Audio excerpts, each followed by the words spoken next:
الحمد للہ وحدہ والصلاۃ والسلام علی من لا نبی بعدہ اما بعد اعوذ باللہ من الشیطان الرجیم بسم اللہ الرحمن الرحیم۔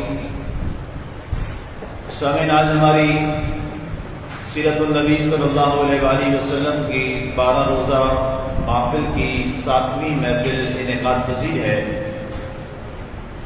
کل ہم نے تفصیلی بات اس پہ کی کہ رسول محتشم صلی اللہ علیہ وآلہ وسلم کی آمد سے قبل سابقہ امتیں جب اپنی شکست محسوس کر رہی ہوتی یا کسی تکلیف اور مصیبت میں ہوتی تو وہ جناب رسول اللہ صلی اللہ علیہ وآلہ وسلم کا وسیلہ اور واسطہ دے کر اللہ سے فتح و کامیابی کی دعا کیا کرتے اور اللہ انہیں کامیابی نصیب فرماتا۔ آج کا ہمارا موضوع سخن یہ ہوگا کہ جب آقا کریم علیہ الصلوۃ والسلام کی ذات بابرکات، آپ کا وجود مبارک اور آپ کی ولادت بسعادت اس دنیا میں ہو چکی اور ظاہری طور پر آپ اس دنیا میں ربیع الاول کے ایام میں، چاہے وہ 9 ہے، چاہے وہ 8 ہے، چاہے وہ 11 ہے، چاہے وہ 12 ربیع الاول ہے، یہ تو بات طے ہے کہ 8 سے 12 ربیع الاول کے درمیان، اور زیادہ جو روایات ہیں اشرف علی تھانوی صاحب نے بھی باقاعدہ طور پہ اس پہ اتفاق کیا کہ 12 ربیع الاول کا دن ہی سرکار دو عالم صلی اللہ علیہ وآلہ وسلم کی ولادت بسعادت کا دن ہے۔ اور اگر فرض محال یہ نہ بھی ہو تو یہ کوئی ایسی بات نہیں ہے کہ جس میں کوئی معاملہ ہو، جس میں کوئی ایونٹ کی جائے۔ جب سرکار 20 اپریل 571 عیسوی آپ تشریف لے آئے اور آپ کا سفر جو حضرت حلیمہ سعدیہ کے ساتھ تھا وہ مکمل ہونے کے بعد جب آپ واپس تشریف لاتے ہیں اور آپ کی ابھی عمر مبارک جو ہے وہ 8-9 سال کے لگ بھگ یہاں بتائی جاتی ہے تاریخی کتب میں، تو آپ نے پہلا سفر جو اپنے چچا جناب ابو طالب رضی اللہ تعالی عنہ کے ساتھ کیا، وہ سفر نامہ بیان کرنا بہت ضروری ہے، اس لیے کہ اعلان نبوت تو آپ نے 40 سال بعد فرمایا، لیکن اس سے پہلے کے جو معاملات ہیں زندگی کے وہ آپ نے کس انداز میں گزارے، اور بالکل جو بچپن آپ کا تھا اس نے کیسے لوگوں کو بتایا، اور آپ کی شہرت کیسی ہو گئی کہ لوگوں نے یہ سوچنا شروع کر دیا کہ عبد المطلب کے گھر میں جو ایک ان کا بیٹا اور پوتا جو پیدا ہوا ہے حضرت عبداللہ کے گھر، آپ کی شہرت زیادہ تھی حضرت عبد المطلب کے حوالے سے، اس لیے کہ آپ کے والد گرامی تو آپ کی ولادت سے پہلے ہی دنیا سے تشریف لے جا چکے تھے، تو آپ کی والدہ حیات تھی، ظاہر ہے ان کے حوالے سے نہیں، تو زیادہ آپ کی جو پہچان ہو گئی وہ حضرت عبد المطلب رضی اللہ تعالیٰ عنہ آپ کے دادا جان سے۔ تو آپ جب اپنے چچا کے ساتھ سفر پہ جاتے ہیں، اور یہ آپ کا پہلا سفر تھا کیونکہ حضرت ابو طالب رضی اللہ تعالیٰ عنہ تجارت کی غرض سے جایا کرتے تھے دور دراز علاقوں میں، تو جب آپ گئے تو راستے میں حضرت ابو طالب رضی اللہ تعالیٰ نے جو چند ایک باتیں دیکھی وہ باتیں آج انشاءاللہ ہم بیان کریں گے۔ اب ظاہر ہے بھتیجا ہے، یتیم بھی ہے، اور ان سے محبت بھی بڑی ہے، پیار بھی بڑا ہے، اور ظاہر ہے سگے بھائی کا بیٹا ہے۔ یہ حضرت عبد المطلب کے باقی اور بھی بیٹے تھے، لیکن یہ 2 سگے بھائی تھے، حضرت عبداللہ رضی اللہ تعالیٰ عنہ اور حضرت یہ ابو طالب رضی اللہ تعالیٰ عنہ، یہ 2 سگے بھائی تھے، تو یہ ایک تعلق بھی بڑا گہرا تھا، اور ساتھ یہ بھی تھا کہ میرا بھائی اب دنیا میں نہیں رہا، یہ محبت اور زیادہ بڑھ گئی، تو اس لیے ان کی کوشش یہ ہوتی تھی کہ میں جہاں جاؤں میرا بھتیجا میرے ساتھ ہے۔ تو جب آپ تشریف لے جا رہے تھے تو آپ نے کچھ عجب سی چیزیں دیکھی۔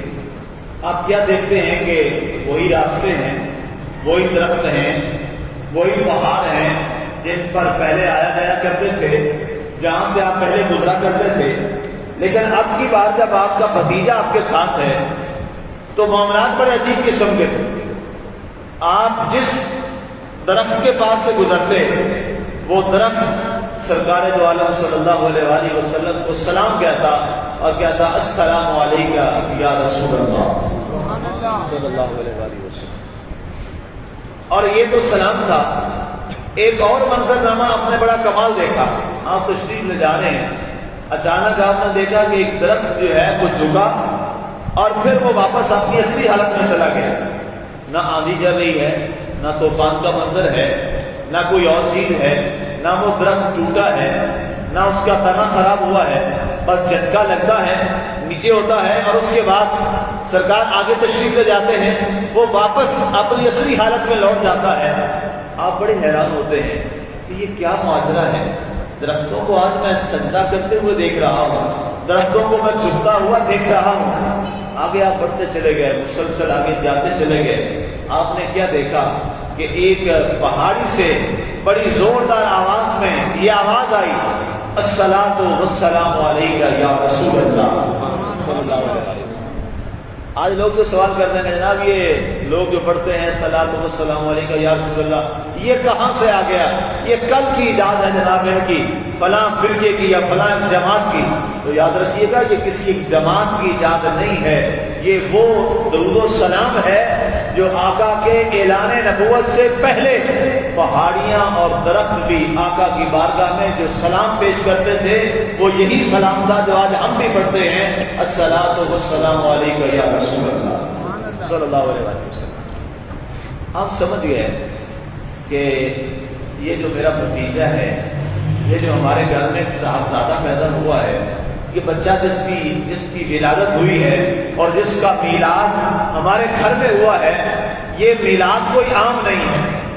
میلاد کا معنی سمجھ رہے ہیں نا, اس کو میں پوری تفصیل سمجھا چکا ہوں. پیدائش برث, کہ ان کا جو میلاد ہمارے گھر میں ہوا ہے یہ میلاد کوئی عام نہیں ہے. آپ نے کہا چلیں خیر دیکھتے ہیں آگے کیا ہوتا ہے. ایک جگہ تشریف لے گئے. آپ نے کہا کہ بھتیجے پیاس بڑی لگی ہے اور کافی دیر سے چل رہے ہیں, آپ بھی چل رہے ہو, پانی نہیں مل رہا اور پانی سے یہاں پر ملنا کوئی دور دراز تک کوئی نشانی بھی نظر نہیں آ رہی. پانی کی نشانی کیا ہوتی تھی اس زمانے میں کہ کسی جگہ جنگل میں گول پرندوں کا یا کوے کا یا کسی اور چیز کا وہاں اڑا کرتا تھا, تو وہ گول پرندوں کا بتاتا تھا کہ یہاں کہیں نہ کہیں تھوڑا بہت پانی ہے. تو آپ نے چاروں اطراف میں دیکھا تو دور دراز تا حد نگاہ آپ کو کوئی ایسی نشانی اور اثرات نظر نہیں آئے جس سے یہ اندازہ ہو کہ یہاں کہیں پانی ہوگا.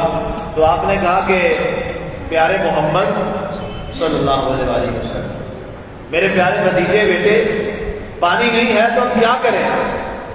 تو حضرت سیدنا محمد رسول اللہ صلی اللہ علیہ وآلہ وسلم نے فرمایا چچا جان آپ پریشان کیوں ہوتے ہیں, آپ کو پانی چاہیے؟ آپ نے کہا ہاں مجھے پانی چاہیے اور آپ کو بھی پانی چاہیے, جانوروں کو بھی پانی چاہیے جو ہمارے ساتھ ہیں. تو آپ نے کیا کیا, ایک پہاڑ جہاں پر پتھریلی جگہ تھی, سرکار دو عالم صلی اللہ علیہ وآلہ وسلم نے اپنی ایڑی رگڑی اور فرمایا کہ اے چچا جان اگر ابراہیم علیہ السلام کا صاحبزادہ اسماعیل ایڑیاں رگڑے بچپن میں تو پانی جاری ہو سکتا ہے, تو میں ابھی رکھوں تو عبد المطلب کے شہزادے سے پانی کیوں جاری نہیں ہو سکتا؟ آپ نے جیسے ایڑی رگڑی تو وہاں سے چشمہ پھوٹ پڑا.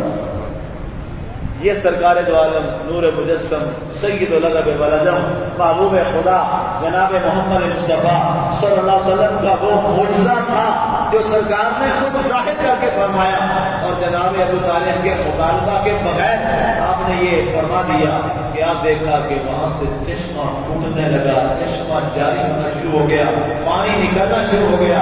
آپ نے فرمایا چچا جان یہ ٹھنڈا اور میٹھا پانی کا چشمہ ہے, خود بھی سیر ہو جائیے, جانوروں کو بھی پلا دیجیے, اور اگر ساتھ کو جمع کرنا ہے مشکیزے میں وہ بھی جمع کر دیجیے, جب تک آپ نہیں کہیں گے یہ چشمہ اللہ کے حکم سے چلتا رہے گا. یہ سرکار دو عالم صلی اللہ علیہ وآلہ وسلم کی ولادت باسعادت سے یہ معاملہ چل رہا ہے. اس کے بعد سفر چل رہا ہے, کرتے کرتے آگے گئے تو اچانک ایک راستے میں ایک پادری کا گھر تھا اور اس کا معبد جو ہے وہ بڑا خوبصورت اور بلند اور بڑا بہترین انداز کا سجا ہوا ہے. تو اس نے کیا کیا کہ جب یہ قافلے کو دیکھا کہ قافلہ آ رہا ہے تو وہ دوڑ کے آیا اور اس نے اپنے بندوں کو بھیجا کہ جائیں قافلے والوں سے کہیں میں تمہارا کھانا پکانا چاہتا ہوں۔ وہ آیا ان کا ملازم، اس نے کہا جی ہمارے جو قوم ہیں وہ آپ کی دعوت پکا چکے ہیں اور وہ آپ کو دعوت دینا چاہتے ہیں، آپ کا قافلہ وہاں تشریف لے آئے ہیں اور آپ ہمارے ہاں دعوت تناول فرمائیں۔ انہوں نے کہا کہ کیا وجہ ہے؟ حضرت طالب فرماتے میں حیران ہوا کہ نہ کبھی اس نے پہلے دعوت دی، میں پہلے بھی یہاں قیام کرتا تھا، پڑاؤ ہوتا تھا، ہمارے قافلے آتے تھے، کبھی ایسا نہیں ہوا اور کبھی اس نے ہماری دعوت نہیں کی اور اس کے معبد کو میں بڑے عرصے سے دیکھتا چلا آ رہا ہوں، لیکن آج کیا ہے کہ آج یہ ہمیں دعوت دے رہا ہے۔ آپ نے فرمایا ٹھیک ہے، اونٹ بٹھا دیے گئے۔ آپ نے فرمایا ہم نے سب سے چھوٹے، اے محمد تم ہو، تم یہاں رکو اور ہم ابھی کھانا کھا کے آ جاتے ہیں اور تمہارے لیے وہاں سے کھانا کچھ ساتھ لیتے آئیں گے۔ تو جناب سیدنا محمد رسول اللہ صلی اللہ علیہ وسلم، ظاہر وہاں تو تارو محمد کا ہی تھا، محمد بن عبداللہ۔ آپ نے عرض کی کہ ٹھیک ہے چچا جان آپ تشریف لے جائیں، سارے قافلے والے اونٹ آپ بٹھا دیجیے، میں خیال کروں گا تاکہ کوئی ہمارے قافلے کو کوئی نقصان نہ پہنچا دے۔ یہ سارے لوگ ضد پڑے اور آگے ویلکم کہنے کے لیے، خوش آمدید کہنے کے لیے وہ جو پوپ تھا وہ اپنے معبد کے دروازے پر کھڑا تھا استقبال کے لیے۔ سارے لوگ آ گئے تو اس نے کہا کہ تم کسی کو وہاں چھوڑ کے آئے ہو؟ انہوں نے کہا جی ہاں ہم چھوڑ کے آئے ہیں۔ آپ کو کیسے پتا چلا؟ اس نے کہا جناب جس کی خاطر میں نے دعوت پکائی تھی آپ اس کو لے کے نہیں آئے۔ سبحان اللہ۔ کہا کس کی خاطر؟ کہا اسی ایک خوبصورت بابرکت نام اور شخصیت کی وجہ سے میں نے آج دعوت تمہاری پکائی ہے، وگرنہ عرب والا تو پہلے بھی آتے تھے، میں نے کبھی تمہاری پہلے دعوت کی ہے؟ انہوں نے کہا وہ بچے کو بلاؤ جس بچے کے سر پہ ابھی بھی آسمان پر بادل نہ سایہ کیا ہوا۔ انہوں نے کہا جی ہمارے وہاں جانور اکیلے ہیں۔ انہوں نے کہا میں بندے بھیج دیتا ہوں، وہ جانوروں کا خیال کریں گے۔ اس نے لوگوں کو بھیجا اور کہا ان کو بلا کے لاؤ۔ سرکار تشریف لے آئے۔ جب سرکار آئے اور دروازے پر کیا منظر دیکھا آپ نے اور ساری دنیا نے جو وہاں موجود تھے، اور معبد کا جو موقع ہے وہ کیا دیکھتا ہے کہ سرکار جدھر جدھر چل رہے ہیں بادل کا ٹکڑا محمد عربی کے سر پہ سایہ کیا صلی اللہ علیہ وآلہ وسلم۔ اب جو ہی وہ معبد کے اندر سرکار داخل ہوتے ہیں، ظاہر بچے ہیں بھی داخل ہوئے تو بادل کا ٹکڑا وہیں ٹھہر گیا اور آپ اندر آ گئے۔ تو آپ نے پوچھا کہ اس بچے کا سرپرست کون ہے، سربراہ کون ہے؟ تو جناب ابو طالب رضی اللہ عنہ آگے بڑھے، انہوں نے کہا جی میں ہوں۔ آپ نے کہا کہ اس قوم نے کہا کہ آپ اس کے کیا لگتے ہیں؟ کہا میں باپ ہوں، یہ بیٹا ہے میرا۔ اس نے کہا نہیں آپ باپ نہیں ہیں، نہ یہ آپ کا بیٹا ہے۔ انہوں نے کہا جی آپ کو کیسے؟ انہوں نے کہا یہ بس آپ چھوڑ دیں، آپ صحیح رشتہ بتائیں کہ آپ اس کے کیا لگتے ہیں۔ انہوں نے کہا جی میں نے باپ اس لیے کہا ہے کہ میرا بھتیجا ہے، بیٹا ہے میرا، میرے بھائی کا بیٹا ہے، تو اس لیے میں نے کہہ دیا میرا بیٹا ہے، لیکن اس کا نسبی اصل باپ تو میں نہیں ہوں، چچا ہوں۔ اس بنیاد پر میں نے کہا میں اس کا باپ ہوں۔ تو تمہیں کیسے لگا کہ میں اس کا باپ نہیں ہوں؟ اس نے کہا جو میری معلومات ہے نا میری بائبل میں، اس میں لکھا ہے کہ اس شخص جو عظیم ذات ہے، ستودہ صفات ہے، وہ در یتیم ہوگا، اس کا والد پہلے ہی فوت ہو چکا ہوگا۔ اس لیے میں نے کہا کہ تم ان کے والد نہیں ہو سکتے۔ تو اچھا جناب مطالب فرماتے ہیں میں اور حیران تو یہ آپ کیا؟ آپ نے کہا میں اس کا چچا لگتا ہوں۔ اس نے کہا اچھا ان کے والد کا نام عبداللہ ہے؟ حضرت ابو طالب نے فرمایا ہاں ان کے والد کا نام عبداللہ ہے۔ کہا ان کی والدہ کا نام آمنہ ہے؟ اور معاملات حیرت میں چلے گئے۔ کہا ہاں ان کی والدہ کا نام جو میری بھابھی ہیں ان کا نام آمنہ ہے رضی اللہ تعالیٰ عنہ۔ کہا ان کا نام محمد ہے صلی اللہ علیہ وسلم؟ کہا ہاں ہمارے اس بچے اور بھتیجے کا نام محمد ہے۔ کہا میں آپ دونوں سے الگ ملنا چاہتا ہوں، علیحدہ آ گئے۔ کہا جی ایک اب آخری نشانی رہ گئی ہے، میں وہ چیک کرنا چاہتا ہوں، اے چچا جان ان کے اور اے بچے اگر آپ کی اجازت ہو تو میں وہ کر دوں؟ تو سرکار نے فرمایا کرنے وہ کیا نشانی ہے، آپ کیا چاہتے ہیں، ہمیں تو نہیں اس بارے میں، آپ بتائیں۔ کہتے جی اگر آپ کی اجازت ہو تو ذرا آپ قمیص اپنی اٹھائیں۔ سرکار نے جو ہی قمیص اٹھائی تو اس نے دو کندھوں کے درمیان جو مہر نبوت تھی اس کو غصہ دے دیا، اور اس نے کہا یہ آخری نشانی تھی جس پر میں آج مطمئن ہو گیا ہوں۔ کہا ابو طالب واپس چلے جائیے، یہ وہ آخری نبی ہے، وہ رسول ہے جس کا بائبل میں ذکر ہے اور بائبل میں بتایا ہوا ہے۔ اس کی ماں کا نام آمنہ ہوگا، باپ کا نام عبداللہ ہوگا، اور یہ در یتیم پیدا ہوگا۔ پیدائش سے پہلے ان کے والد دنیا سے جا چکے ہوں گے، اور ان کا نام محمد اور احمد ہوگا، اور ان کے دو کندھوں کے درمیان مہر نبوت ہوگی۔ باقی ساری نشانیاں میں نے وہاں پوچھ لی، یہ ایک تھی میں نے چھپ کے پوچھی، کیوں یہاں کچھ لوگ موجود ہیں اور یہودی سب سے پہلے ان کو قتل کرنے کی سازش کریں گے۔ میں آپ سے گزارش کرتا ہوں کہ آپ براہ کرم واپس چلے جائیں۔ تو اس کے بعد ایک بڑا پیارا واقعہ ہے جو یہودیوں کے ایک مجلس میں ہوا، اس پہ انشاءاللہ پھر کل بات کریں گے۔